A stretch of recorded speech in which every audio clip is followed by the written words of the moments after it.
everyone, my name is Carla Calderon, and we all have those friends, co-workers, or family members that have a hard time with technology, right? So with this program, TeamViewer, I'm going to show you guys how you can help them from home. So make sure that you guys continue to watch this video to find out how.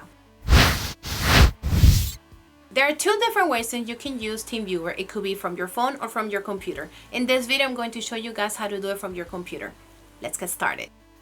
Let's begin by going to teamviewer.com, scroll down, and click on download for free. You will see that the app will download on its own. Once it's downloaded, click on it and a screen will pop up. Make sure you follow the steps to install it. You will come across a screen that looks like this, in which they ask you to set up a password so you can have access to your computer from wherever you're at. I am not going to show you how to do that, guys. That's up to you, but I'm going to skip the step. You will see that screen recording is allowed, which is what you need in order to share your screen. The other two options are up to you. You can always allow them later on. For right now, I'm going to click close. In order to share your screen, you will have to give your ID and password to the person you're giving access to. Once the person enters your ID and password, they will see your screen. If it's the other way around and you are wanting to see your friend's screen, this is where you will enter their ID and make sure you have remote control selected.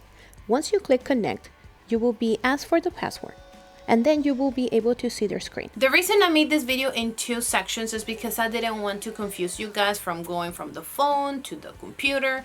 So to avoid any confusion, that's the reason I decided to make two different ones. I hope this video was helpful. Please don't forget to like this video, subscribe to my channel, and click on the bell so you get notifications as soon as I upload a new video. Thank you for watching, and I will see you in the next one.